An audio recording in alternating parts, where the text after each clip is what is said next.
Masih ingat ini? Waktu gue gak punya uang, gue suka aja datang kalau lebih hotel.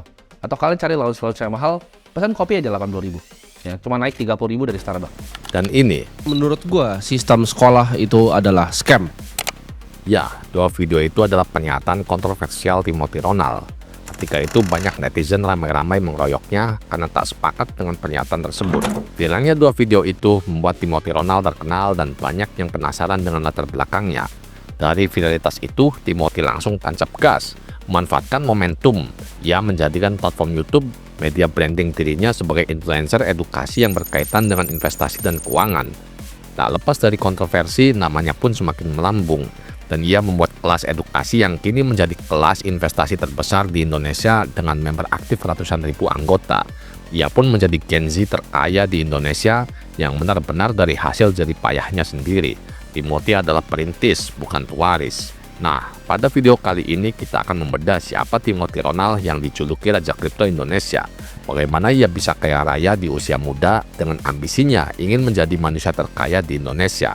Dan apakah Timothy Ronald seorang jenius ataukah dia hanya seorang yang beruntung?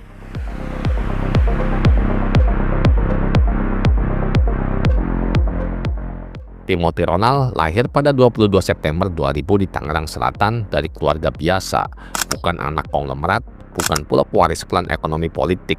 Di usia 15 tahun, saat sebagian besar remaja larut dalam game dan gengsi media sosial, Timothy sudah mulai menyusun peta kemerdekaannya sendiri. Pemikirannya saat itu berbeda dengan teman sebaya pada umumnya. Ia sangat ambisius dengan perubahan dan skeptis terhadap sistem pendidikan, yang menurutnya adalah perbudakan sistematis. Bahkan pemikiran liar tersebut muncul saat ia di bangku sekolah dasar. Timothy kecil sering mendapatkan hukuman di sekolah karena sering tak mengikuti pelajaran dan mengerjakan tugas. Ia pun banyak protes dengan aturan-aturan sekolah yang menurutnya tak biasa, seperti adanya standarisasi nilai yang menurutnya itu tak adil, karena siswa dipaksa mempelajari semua mata pelajaran meski itu tak sesuai minatnya. Dan bahkan ia pun mengkritisi penyeragaman baju sekolah yang dinilai tak ada kaitannya dengan isi kepala manusia. Pandangan Timothy terhadap sekolah adalah tempat untuk berpikir dan ekspresi kreatif. Dari hal itulah Timothy dianggap anak nakal dan akhirnya sering kena hukuman. Padahal apa yang dipikirkannya itu adalah sesuatu yang visioner, namun dianggap tak normal lantaran gagasan tersebut muncul dari anak kecil yang harusnya lagi asik-asiknya bermain. Timothy yang tak menemukan ruang pendidikan yang diharapkannya di sekolah, akhirnya ia pun belajar sendiri di luar sekolah. Ia sering membaca buku-buku sesuai minatnya. Saat itu, Timothy menyukai ilmu ekonomi, bisnis, investasi, dan keuangan. Ia pun sangat tergila-gila dengan Warren Buffett. Semua buku dan video yang berkaitan dengan Warren Buffett ia baca dan tonton semua. Dari obsesi, mempelajari, dan mendalami hingga berbuah aksi nyata. Timothy yang melahap semua pemikiran Warren Buffett melalui buku dan media lainnya, akhirnya mempengaruhi jalan hidupnya. Timothy berambisi ingin seperti idolanya, menjadi investor handal.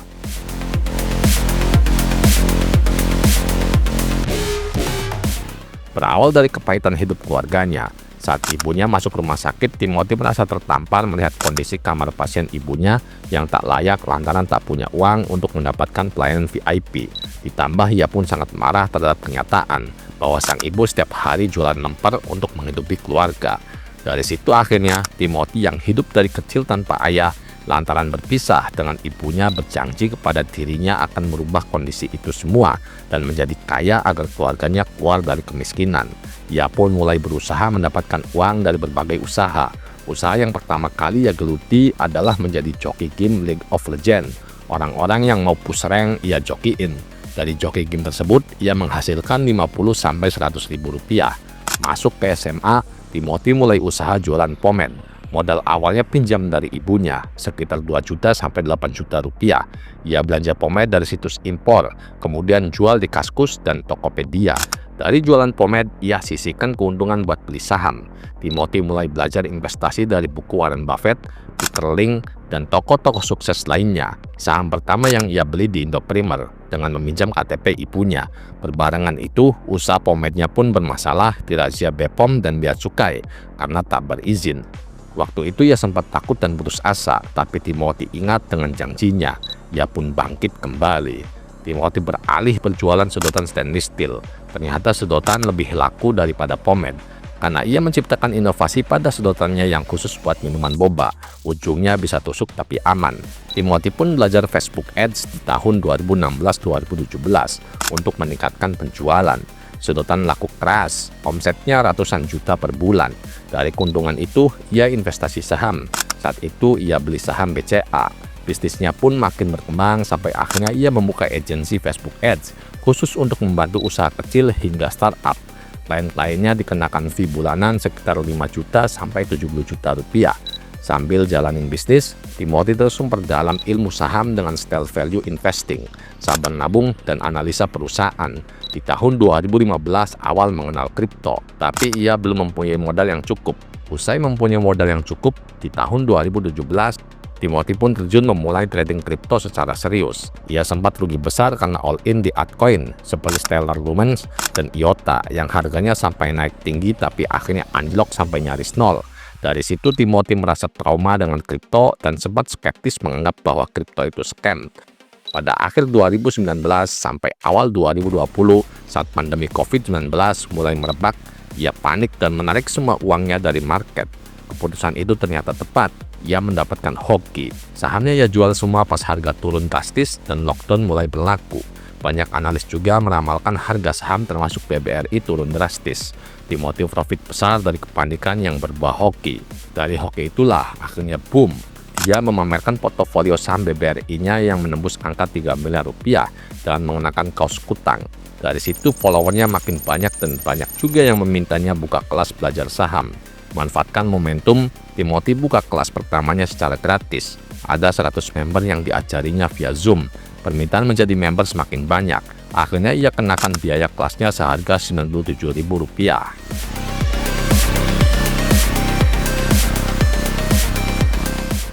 Kelas yang ia bangun itu akhirnya dinamai Ternak Uang. Nama tersebut diambil dari candaan followersnya. Dalam perjalanannya banyak drama dan perjuangan, hingga ia kena tipu developer website dari Cina. Untungnya Timothy mendapatkan partner dari salah satu membernya, yakni Raymond Chin yang membantunya membuatkan website, dan Timothy mendapatkan satu partner lagi, yakni Felicia Chiasaka yang membantunya dalam hal marketing agency. Ternak Uang pun bangkit kembali. Tahun 2021, investor venture capital India Sequoia untuk program SET invest ke Ternak Uang. Dari situ Timothy mulai ketemu banyak mentor investor handal yang mengajarinya banyak hal. Startup yang ia bangun itu meledak hingga memiliki 130 karyawan, dan Timothy masuk LinkedIn top 10 fastest growing startup Indonesia di umur 19 tahun. Tahun 2022 jadi masa terberat karena tech winter. Banyak investor menarik dana gara-gara suku bunga naik di Amerika. Di masa itu bukan hanya Ternak Uang, startup lainnya pun banyak yang tumbang. Timothy saat itu harus menanggung pengembalian dana investor sebesar 36 miliar rupiah serta memikirkan nasib ratusan karyawannya. Bak jatuh di timpa tangga, di masa itu ia harus menghadapinya sendirian lantaran dua partnernya tersebut meninggalkannya. Meski sendiri, Timothy pantang kabur saat kapal karam. Ia bertanggung jawabkan semuanya. Segala cara ia lakukan, termasuk menguras semua tabungan investasinya demi melunasi uang para investor, dan akhirnya ia menyelesaikan semuanya.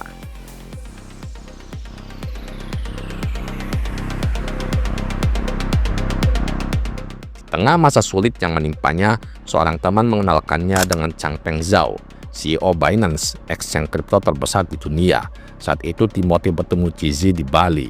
Pasca pertemuan itu, Timothy yang sempat skeptis terhadap kripto, akhirnya ia all-in di Bitcoin di akhir 2022 dan mulai membangun akademi kripto dari sisa tim Ternak Uang.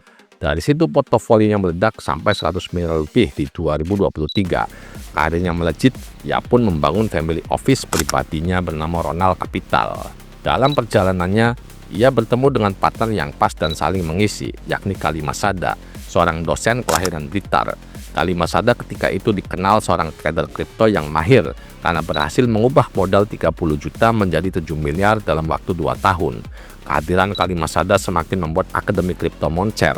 Dengan kemampuannya menganalisa market yang presisi, membuat akademi kripto semakin besar. Dan bersama Bro Kakak, julukan Kalima Sada, Timothy Ronald kembali menghidupkan Ternak Uang yang sempat mati suri. Di bawah dua nahkoda tersebut, kapal bernama Akademi Kripto dan Ternak Uang berlayar dengan kokoh mengarungi samudra. Mereka berdua rutin mengedukasi literasi keuangan, bisnis, investasi, dan lainnya. yang masih berkaitan di dua platform tersebut, serta di channel YouTube bernama Timothy Ronald Show. Meski dengan gaya bahasa yang ceplas-ceplosnya hingga nyelekit, respon publik pun sangat positif karena merasa terbantu terkait pemahaman literasi investasi dan keuangan. Tak sampai di situ, Timothy Ronald membantai media sosial dengan memanfaatkan para clipper sebagai senjata massal distribusi konten masif dengan iming-iming hadiah 1 juta rupiah yang videonya sampai kepadanya dan timnya. Biasa keluar nih, followernya cuma tuh 78, langsung gua kasih juta. Kenapa begitu? Itu bukan kayak gua giveaway atau apa, emang gua mau buang duit aja. Iya, bro.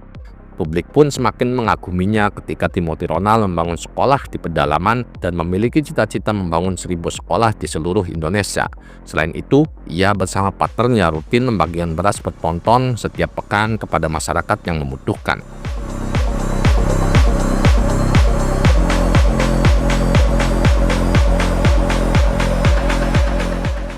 Tak ada gadingnya tak retak, seperti ungkapan peribahasa tersebut. Sebagai manusia tentu tak ada yang sempurna, apalagi di era media sosial saat ini yang orang bebas menilai dan berbicara. Ya, dari prestasi dan pengaruhnya yang begitu besar, Timothy Ronald tentu banyak juga memiliki haters. Apalagi dengan gaya yang kontroversial, pasti banyak juga yang kontra dengannya. Tak sedikit public figure dan bahkan dari kalangan profesional, seorang ekonom pun melayangkan kritik tajam pada Timothy Ronald. Di antaranya adalah Bapak YouTuber Indonesia, Deddy Corbuzier, yang mengkritiknya langsung di hadapan Timothy Ronald dalam podcast Close the Door yang tayang pada 17 Juni 2025. Yang jadi masalah, gue tuh pernah, nanti kalian nonton deh Samuel Chris, gue tuh nanti supaya nggak salah paham lagi kayak kemarin. Gue tuh mengatakan ke dia pada saat itu, dia kan nanya sama gue, konten siapa yang menurut lu nggak suka? Gue bilang, nama lu Timothy Ronald. Dia bilang, aduh nyebut nama, emang kenapa gue nama gitu? Karena gini loh, gue bilang ke dia ya, karena gini loh, banyak orang yang akan mendengarkan Timothy Ronald, lalu akhirnya terobsesi dengan dia punya keberhasilan tanpa orang punya knowledge. Itu yang jadi masalah. Jadi kalau menurut gue, I don't have a beef with you kan. Gue gak pernah gue punya masalah sama lu juga gak pernah punya masalah sama gue gitu kan sama sekali. Cuman yang jadi masalah tuh bukan di elunya. Yang jadi masalah adalah akan banyak orang-orang quote on quote bodoh yang mendengarkan kata-kata lu ini, tapi nggak ngerti. Tapi kan itu bukan cuma masalah yang gue lakukan, Om. Orang sekolah nih, semua dikasih sekolah di sekolah negeri yang bodoh kan banyak, yang tawuran banyak. Apakah salah sekolahnya? Belum tentu. Selain Deddy, kritikan secara langsung pun muncul dari influencer terkenal lainnya, yakni Ferry Irwandi, yang menyayangkan statement Timothy bahwa sekolah itu scam, lantaran Ferry menemukan seorang anak yang terinspirasi Timothy dan memutuskan DO dari sekolah. Kritikan dilayangkan langsung di hadapan Timothy saat keduanya melakukan podcast di channel YouTube Ferry Irwandi pada 12 November 2024. Maksud lu dari pendidikan itu scam itu kenapa? Lu udah melahirkan satu anak yang namanya calon konglo kalau nggak salah. Orang Padang gua rasa atau orang Bengkulu nggak tahu. Yang benar-benar terobsesi sama lu dari cara ngobrol ya. Yang mana itu? Yang DO sekolah. Oh, gue nggak pernah tahu, karena gue juga sebenarnya teman-teman harus tahu, gue tuh bukan pegiat sosial media yang ngikutin semua tren gitu. Gue actually nggak tahu apa yang terjadi. Jadi ada anak itu tuh benar-benar replicate lu semua, dan dia DO dari sekolah nih, sekolah ya bukan kuliah ya. Ya dia bilang nilai dia nggak sampai segala macam ya, sengaja nilai gue jelek biar gue DO bla bla bla. Itu goblok sih. Lu tanggung jawab lu. Kritikan yang paling pedas ialah dari seorang ekonom senior, Teguh Hidayat, yang mencuit di akun X-nya pada 1 Juli 2024 dengan cuitan, barusan baca lagi rame Indra Kents jilid 2 tapi bukan di Binomo, melainkan kripto atau Bitcoin. Dan kalau dari kronologisnya parah banget gue lihat. Meski tidak menyebut nama Timothy secara langsung, namun dugaan kuat cuitan tersebut ditujukan pada Timothy Ronald yang ketika itu ramai berita bahwa Timothy diperiksa polisi. Kritikan pun muncul dari beberapa membernya yang mengaku kecewa lantaran dari harga kelasnya yang terlalu mahal tak sebanding dengan feedback yang diterima. Apalagi member merasa dibungkam dengan dimatikannya komunikasi dua arah. Tapi tidak sedikit pula member yang merasa terbantu dan merasakan hasil positif dari kelas tersebut. Selain itu, masih banyak lagi kritikan demi kritikan dari para influencer dan kalangan profesional lainnya. Belum dengan para netizen yang FOMO menghujat Timothy Ronald di media sosial. Namun semua itu tak digubris oleh Timothy Ronald. Malah ia mengungkap bahwa itu adalah game atensi yang dimainkannya. Terbukti hingga sekarang namanya semakin besar. Bahkan banyak juga yang akhirnya mengakui bahwa omongan-omongan Timothy Ronald itu nyata dan benar. Timothy pun menjadi role model anak muda masa kini. Nyatanya kita harus mengakui bahwa pengaruh Timothy Ronald sangat besar. Banyak anak muda yang terinspirasi dan bangkit dari keterpurukan. Semua tertampar dengan omongan-omongan lekitnya. Dan nyatanya kita ini memang butuh seorang tokoh berpengaruh seperti Timothy Ronald dengan gaya ngomong apa adanya. Yang dilakukan Timothy Ronald bukan hanya omong-omong seperti para motivator, tapi ya sudah mempraktekkannya.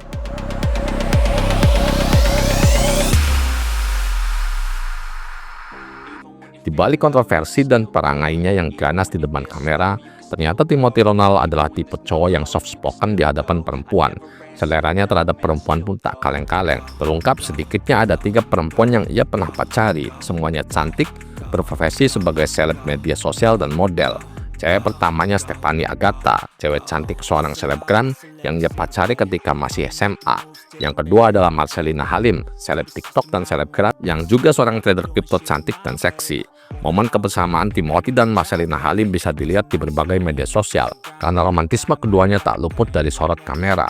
Terakhir, yang tak kalah cantiknya dengan kedua mantannya itu adalah Hana Miwang, model 17 tahun yang beberapa kali kedapatan bermesraan dengan Timothy hingga saat ini. Ini bukti bahwa Timothy adalah cowok idaman para perempuan-perempuan cantik. Gimana Bray? Mau kayak doi? Ekloran lu anak apa dulu bos?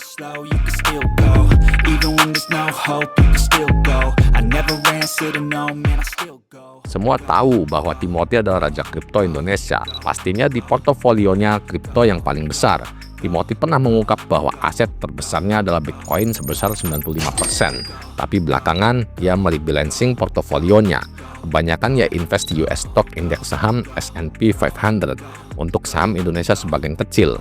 Selain saham dan aset digital, ia juga invest di aset kelas fisik seperti koleksi jam tangan mewah, lukisan mahal, dan mobil supercar yang harganya selangit, serta penthouse super mahal yang ia tempati sebagai rumah. Juga family office miliknya, Ronald Capital, yang mengelola kekayaannya dengan valuasi diperkirakan ratusan miliar rupiah, termasuk startup edukasinya yang menjadi nomor 1 di Indonesia, yakni Akademi Kripto dan Ternak Uang. Penghasilan dari media sosial pun cukup besar. Diperkirakan penghasilan tahunan dari media sosial dan edukasinya mencapai 2,4 sampai 3 juta dolar. Timothy juga pernah memamerkan rekeningnya ketika itu saat podcast di channel YouTube Samuel Chris. Saat ditujukan digit angkanya berjumlah 12, berarti sekitar ratusan miliar. Lu hitung digit aja gitu. Oke. Ya kan? Real kan nih, real. Oke, Lu hitung berapa? Digit dari angka Ya, ini yang pertama. ya. 1, 2, 3, 4, 5, 6, 7, 8, 9, 10, 11, 12. Timothy juga adalah investor dari Holy Wings Group, perusahaan lifestyle dan F&B. Hotman Paris pernah menyebut 200 miliar rupiah invest yang digelontorkan Timothy Ronald ke Holy Wing. Untuk wanita yang tergolong vacuum cleaner peras duit cowok, dia baru invest 200 miliar anak muda. Jadi yang di sini vacuum cleaner segera rebut ya. Diperkirakan kekayaan Timothy Ronald sudah menyentuh angka triliunan. Disclaimer Bray, semua data berasal dari laporan media, belum ada audit independen, sehingga estimasi bisa salah dan benar. Dari nilai aset yang disebutkan, Timothy Ronald pantas dinobatkan sebagai Gen Z terkaya di Indonesia. Hebatnya, kekayaan yang ia capai adalah hasil jerih payahnya sendiri, bukan dari warisan, apalagi hasil korupsi. Ini bukti bahwa Timothy adalah the real perintis, bukan pewaris. Dan luar biasanya, ia beberapa kali menyebut bahwa kelak ia akan mati dengan nol, alias hartanya akan full disumbangkan untuk amal dan kegiatan sosial, terutama untuk kemajuan di bidang pendidikan yang menjadi cita-cita besarnya. So, apakah Timothy Ronald seorang jenius ataukah dia hanya seorang yang beruntung? Tulis OC-nya di kolom komentar ya.